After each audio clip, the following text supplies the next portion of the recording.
Something rather interesting has come up in my search for more interviews with voice actors.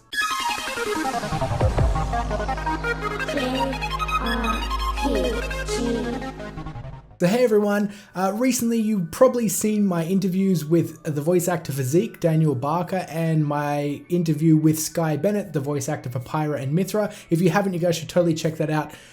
They were a lot of fun to do, and I hope they're a lot of fun to watch.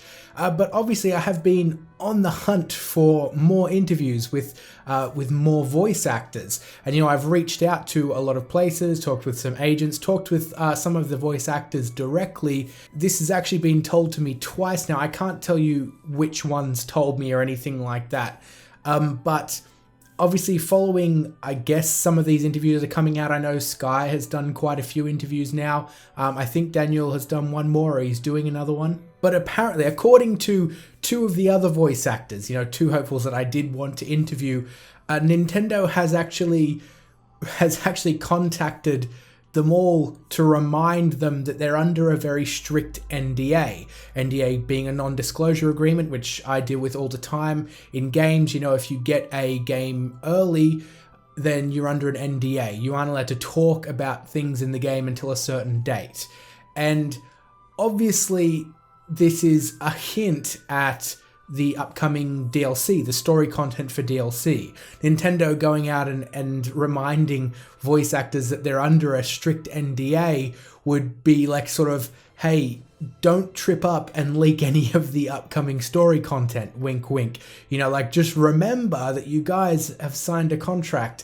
So it does seem as if the expansion pass stuff, the actual story content, has probably already been recorded. It might have been done like with the rest of the game, and Nintendo is being very cautious in reminding voice actors that, you know, they probably shouldn't talk about anything, at least for the moment. So that does complicate things when trying to get interviews like this.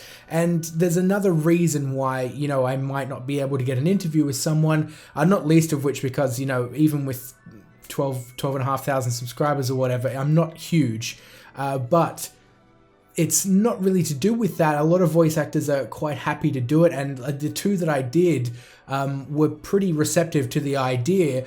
But, you know, they're playing it better safe than sorry, because, you know, if you breach an NDA, that could be your livelihood down the toilet. You know, you're no longer trusted to work in games anymore or on certain projects. Once that gets out, it's out. You know, the same with me doing this stuff. If I want to do reviews, if I want to get review copy of games, I can't be out there, you know, Twitch streaming it or something 2 weeks before it comes out, or 2 weeks before the review embargo. You would just lose any rights you have to these kind of perks or jobs or gigs or whatever. There is another reason though, as I said, and it's because for some voice actors working on this project or any project in general, it's just a job, like it's just a gig, and they might not be gamers themselves, they might not be gamers at all, they might not be interested in the actual source content of what they're doing. It's just a job, and I want to stress that that's not a bad thing. That's actually perfectly normal. And if you do a lot of jobs, you know, if you're doing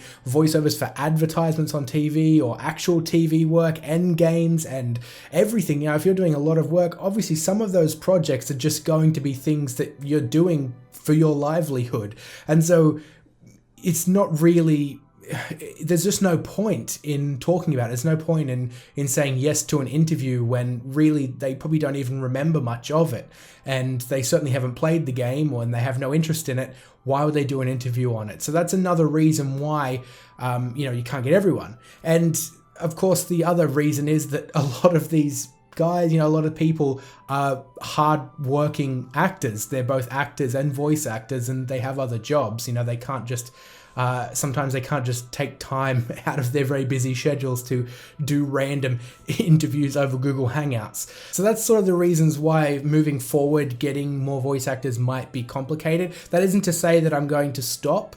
And of course, I will reach out again once possibly, you know, the story DLC is out and done, and that NDA is no longer hanging over their head. So I can definitely try and get more in the future. But I am actually reaching out to some voice actors from some other games that I've covered in the recent past, and hoping to get something going with there. So even if I can't get more Xenoblade Chronicles 2 interviews, I'm hoping to be able to get other ones, because it's actually something that I've really enjoyed, and I'd really like to just bring more behind the character, you know, the voice actors and what it's like working on them and what they feel about the characters and that sort of thing. So I hope you guys can look forward to more of that. I hope I can get more stuff that interests you, and that's about all for now, guys. So I'll see you all soon.